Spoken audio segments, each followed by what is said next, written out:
1997년도 12월 3일부터 시작된 IMF 구제금융은 우리 한국의 경제 주권이 침탈된 그런 날이라고도 할 수 있습니다. IMF는 우리나라에게 과도한 그런 구조 조정과 또 과도한 자기들의 이익에 합당한 요구들을 많이 했습니다. 실제적으로 그 구체적인 요구 사항들은 94개조 항에 이르기 때문에 그것들을 다 이행할 경우에 우리나라에 벌어지는 심각한 경제적인 위기, 사태는 이루 말할 수가 없었습니다. 실제로 이 IMF는 이런 구제 금융을 지원해 줄 때 문제점이 많이 드러나는데, 첫째로 이제 주권 침해라는 문제가 있습니다. IMF에서의 주권, 경제 주권을 침해하는 문제가 IMF가 있습니다. 그 다음에 그 IMF의 처방, 그 구조 개혁들, 그리고 요구 사항들은 나라의 경제적인, 문화적인 상황에 상관없이 획일적입니다. 획일적. 그러니까 자기들의 유리한 방향으로 획일적인 요구들을 하게 되어 있죠.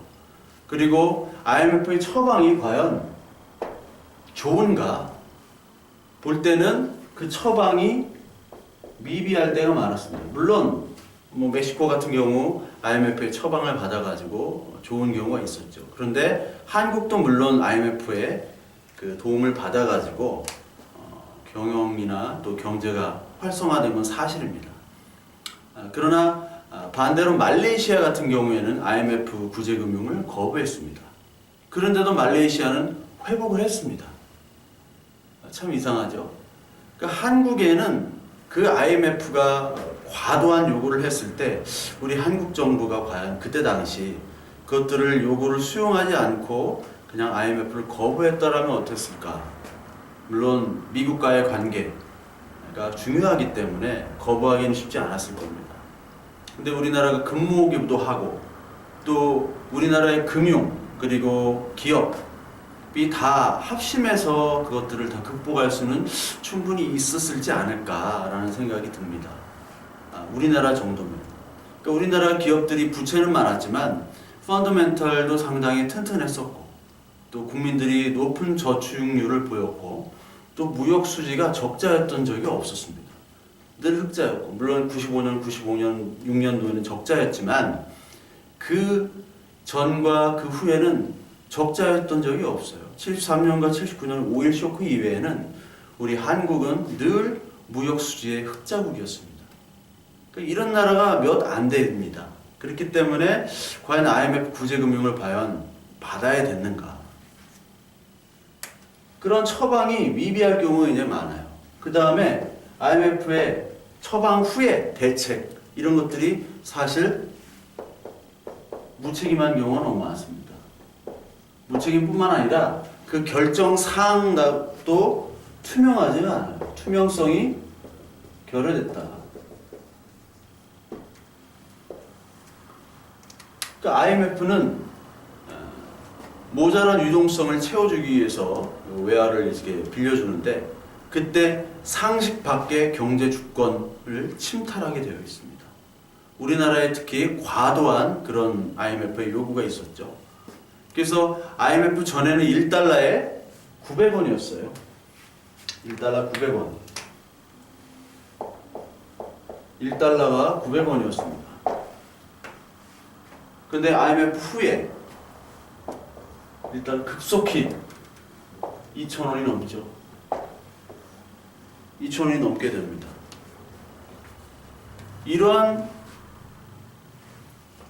그러니까 우리나라의 그 원화 가치가 너무나도 하락하게 됐죠. 그러니까 이러한 때 우리나라의 경제 주권이 어떻게 침탈되느냐? IMF의 요구 조건을 통해서 금리가 인상이 됩니다. 금리 인상을 요구했어요. IMF에서. 그리고 구조 조정을 요구했죠. 그리고 많은 기업들을 이제 해고가 되고 은행의 구조 조정, 은행이 이제 다 퇴출되고요. 은행이 퇴출되니까 예금이 인출되겠죠. 그러니까 유동성이 이제 축소가 되고 우량 기업까지 이제 다 퇴출이 되는 그런 위기를 맞습니다. 근데 가장 큰 거는 이제 금리를 인상시키고 그리고 환율이 이렇게 올라갔다는 것. 여기서 이제 외국 자본이 좋은 먹잇감이 되는 거죠. 외국 자본이. 1달러에 900원이었는데 1달러가 이제 2,000원이 되다 보니까 예전에 1달러를 가지고 900원짜리 주식을 하나 샀어요. 근데 이제는 900원짜리 주식을 2개를 사고도 200원이 남죠. 그러니까 1달러를 가지고 계속해서 주식을 이제 매입하게 되겠죠. 매입. 그러면은 이제 많은 투자자들이 오게 됩니다. 그렇죠. 그러다가 금리까지 인상을 했어요. 금리를 인상한다는 것은 이자율이 높아지니까 외국의 투자자들이 한국은행으로 몰려들겠죠. 한국은행으로. 그러니까 외화가 유입이 되는 거예요. 외화가 유입이 되지만 동시에 우리나라의 기업들은 그때 200%, 300%가 보통이었고 뭐 따져보면 400~500%가 대부분의 기업이었어요. 부채가. 근데 부채가 그렇게 400~500% 자산 대비 부채가 그렇게 많은 기업들에게 이자율이 20%가 넘어간다. 그럴 때 기업은 도산할 수밖에 없습니다. 따라서 IMF가 경제 주권을 어떻게 침해를 하느냐? 바로 과도하게 이자율과 금리와 환율이 올라가는 것으로 이제 침략이 되는 거죠.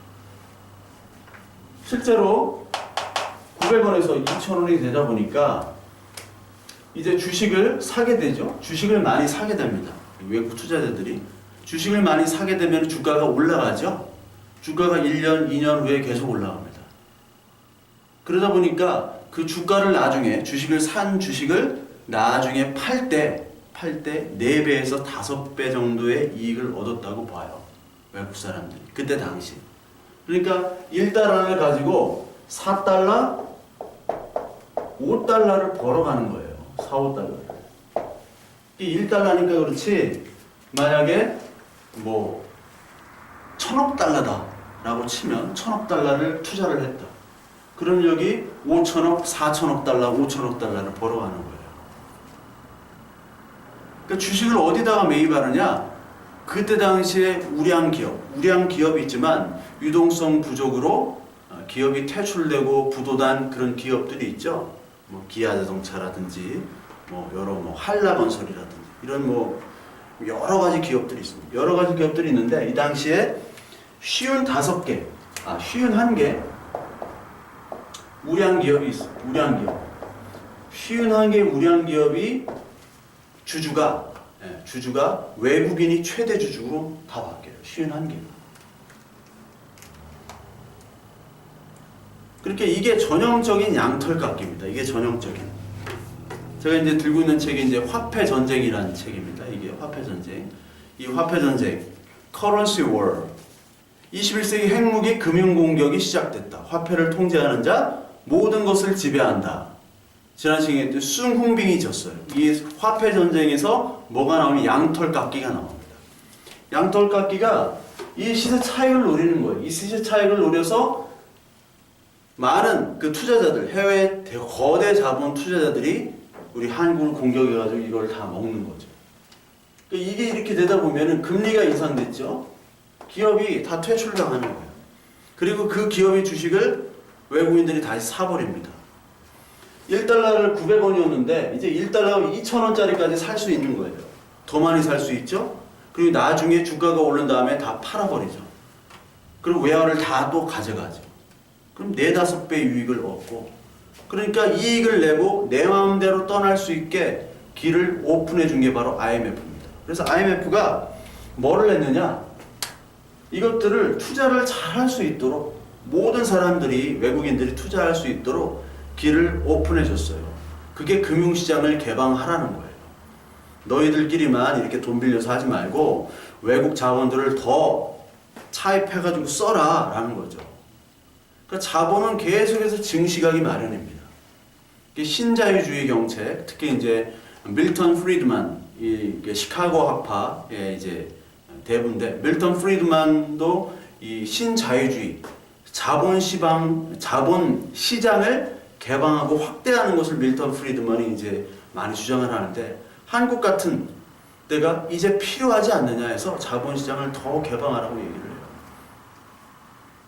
근데 말레이시아는 이 IMF를 완전히 거부를 해버렸죠.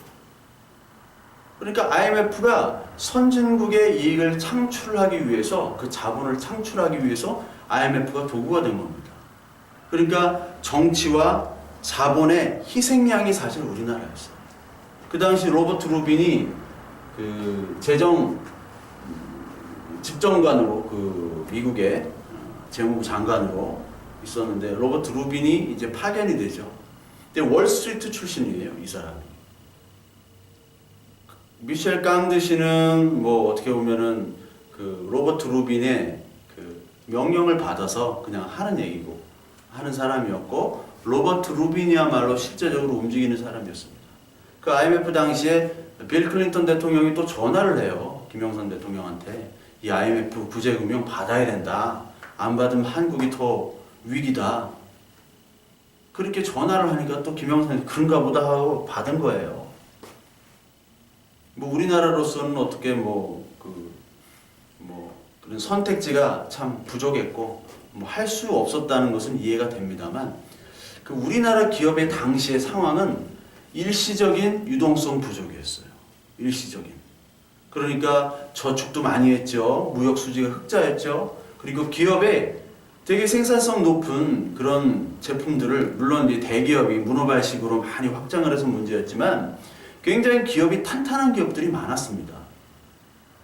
그렇다면은 일시적인 유동성 부족이면은 그 채권이 이제 만기가 돌아왔을 때 연장 사실 이렇게 해줄 수도 있고, 또 우리나라는 실제적으로 연장을 자꾸 안 해주려고 하니까 일본에다가 달러를 빌리려고 했는데 미국이 그걸 막아버렸죠. 그거를 막았다는 것 자체가 벌써 이 정치와 자본이 결탁해서 우리나라를 이제 자기들의 먹잇감으로 삼으려고 하는 그런 계략이었던 겁니다. 그러니까 IMF라는 거를 미국은 이제 피 안 묻히고, 자기 손에 피 안 묻히고 IMF라는 것을 대동해서 미국의 영향력들, 미국의 그런 요구들을 계속해서 IMF를 통해서 한국에 반영시켰어요. 그 일시적인 유동성 부족이었다. 그러니까 태국 같은 경우는, 태국은 일시적인 유동성 부족이 아니라 무역 수지가 적자였습니다. 적자. 만성적인 적자였어요. 그러니까 외화가 부족하죠. 그러니까 이런 나라들은 근본적으로 좀 문제가 있는데, 일시적인 유동성 부족이기 때문에 외화만 좀 해주고, 그리고 채권을, 다시 들어오는 그 채권을 연장해주면 사실 다 해결이 됐어요. 그러면서 우리나라 스스로가 이제 구조조정을 했으면 됐어요. 이렇게 금리를 막 팍 인상하고 이렇게 안 해도 우리나라가 충분히 알 수 있었습니다. 그러면은 이 잃어버린 20년이 되지 않았어요. 그 IMF 때문에 지금 고통받고 있는 겁니다, 사실. 우리나라 기업들 다 외국인 기업이 돼버렸어요. 외국 자본이 다 들어왔어요. 은행들 다 외국 자본이에요, 지금도. 외국인 투자자가 빠져나가면 우리나라는 순식간에 망합니다. 똑같아요, IMF. 똑같이 이루어집니다. 하루아침에 우리나라는 그냥 다 줄도산이 이루어져요. 왜? 외국인들이 다 자본을 가지고 있으니까, 우리나라 기업들에게. 그러니까 유동성 부족이면은, 유동성만 해주면 우리나라는 잘 돌아가는 나라인데, 태국하고 똑같이, 인도네시아랑 똑같이 적용을 해버렸어요. 왜? 먹을 게 많으니까. 그래서 다 민영화를 시키고요. 그리고 자본시장을 개방하게 하고, 그리고 정부 지출을 축소하고, 금리를 인상시켰죠. 금리가 인상되면은 투자자가 모이니까. 근데 투자자들은 금리 인상되면은 이제 환율이 이렇게 되죠. 이렇게 되고, 금리가 인상되니까 외국 투자자들에게는 훨씬 더 유리합니다. 그리고 우리나라 기업은 다 망하게 만드는 겁니다. 이게 서양의 금융 공격이에요. 숭웅빙이 정확하게 얘기했습니다. 그리고 IMF는 책임을 안 져요. 무책임합니다. 그 결정이 투명적이도 않아요. 뭐 큰 기관들이 이렇게 하는 게 아니에요. 미국을 대변하는 사람이 IMF에다 그냥 전화 한 통 하고 그렇게 해서 모든 결정이 되는 거예요. 뭐 막 체계적으로 이런 게 없습니다. 다 자본가들을 위한 IMF 조직이에요. 그러니까 고금리니까 부도기업이 양산하는데 거기에 우량 기업까지도 다 퇴출이 됐던 거예요. 그게 너무나 안타까웠고, 그 당시 일본이나 중국은 그렇게 거대 자본들이 건드리질 못했어요. 왜냐하면 일본 같은 경우는 뭐 경제대국 아닙니까? 경제대국. 일본이 침체고 일본이 무너지면은 미국도 무너지게 돼 있는 거예요. 미국도 어려움을 겪습니다. 왜? 그만큼 그 파션이 크기 때문에, 일본 경제가 세계에 차지하는 그 부분이 너무나 크기 때문에 일본을 건드릴 수가 없어요. 85년도 플라자 합의를 통해서 일본이 그렇게 잘 나가던 일본이 이제 부동산 버블이 되고 완전히 이제 잃어버린 10년이 되니까 미국도 그 가만히 놔둘 수가 없는 거예요. 일본이 그렇게 되니까. 한국이 그랬으면 가만히 놔둘 수도 있죠. 한국은 미비하니까. 그 일본이 그렇게 되면은 우리나라가 미국이 일본과의 교역에서 미국도 불리해지니까, 그러니까 95년도 역플라자가 되는 게 역플라자 합의.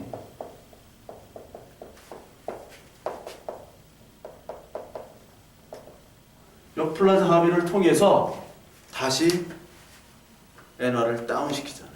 그래서 수출을 활성화시키고, 그때 한국이 타격을 입었다고 그랬죠. 그러니까 일본은 건드릴 수도 없고, 그 거대 투자자들이, 미국이 이제 막으니까 자본가들도. 그리고 중국은 아직 큰 뭐 고부가가치 산업이 별로 없었고 미비했고, 그리고 중국은 뭐 정치적으로도 또 외교적으로도 건들 수가 없었죠. 그 당시에는 이제 막 성장하는 그런 나라였으니까. 그리고 외교적으로도 그렇고. 그러니까 이 투기 자본들이 이제 사실 해적 자본입니다. 이걸 해적 자본이라고 얘기해요. 파이러트라는 말을 써요. 파이러트. 해적입니다. 이 특히 조지 소로스 같은 그 펀드들, 이런 퀀텀 펀드 이런 거는 진짜 해적 자본입니다. 조지 소로스 태국을 거의 뭐 그냥 망하게 했잖아요. 골드만삭스 그 투자자들은 그리스를 망하게 했고, 한국이 IMF를 통해서 망한 거예요. 그러니까 IMF는 그 거대 자본들이 세계를 지배할 수 있도록, 그 자기 자본들의 이익을 추구할 수 있도록 만들어주는 정치 제도입니다. 물론 극단적으로 표현하는 그렇습니다. 그러나 IMF가 뭐 좋은 그런 순작용도 하긴 하죠. 그런데 우리나라에게는 너무나 가혹했다는 거예요. 우량 기업까지도 다 부도가 나게 만들고, 다 거리에 나앉게 만들고, 이거는 설명이 안 되거든요. 이거는 기업의 부실, 물론 뭐 관치금융 그거로도 설명을 할 수 있는데, 이것들을 위기가 왔으니까 우리나라 사람들 스스로가 이런 위기 때는 이제 부채를 좀 줄이고 그 문어발식 경영들을 이제 하지 말고 이렇게 해야겠다라고 마음 먹었지만, 그렇게 하려면 외화가 일단은 들어와야 돼요. 근데 그 외화가 들어올 수 없도록 미국이 다 차단해 버린 거죠. 그리고 나중에 이런 요구 조건들이 선결될 때 외화가 물밀들이 들어옵니다. 왜? 우리나라에 투자하면 돈을 벌기 때문에. 그 900원에서 2,000원이 되니까, 금리가 인상되니까 막 투자를 하는 거예요. 이자로 뽑아 먹고요. 그리고 이거 투자해서 주식 사가지고 주식으로 뽑아 먹고요. 그리고 그 돈을 또 다 가지고 나가요. 그 실제적으로도 97년도 이후에도 많은 우리나라가 이제 주가가 많이 올라가고 이제 다시 기업이 좀 재정비되는 과정에서도 외화의 반출은 계속이 돼요. IMF가 열어놓은 겁니다. 그러니까 IMF는 태국이나 뭐 인도네시아나 한국이나 똑같이 동일한 처방, 투자 자본에게 유일하게 동일한 처방을 합니다. 금리 올려라. 금리 올려라. 그래 놓고 자기들이 해서 그 기업들을 다 자기들이 먹는 식으로 해나갑니다. 그걸 IMF가 다 오픈시켜 놓은 거예요. 그래서 어떻게 보면 IMF는 정말 우리나라에게 너무나도 가혹했던 그런 조건들을 걸고, 정치와 그 서양의 정치와 자본에 의해서 우리나라는 참 너무나도 큰 희생을 지금까지 치르고 있다라고 보시면 정확합니다.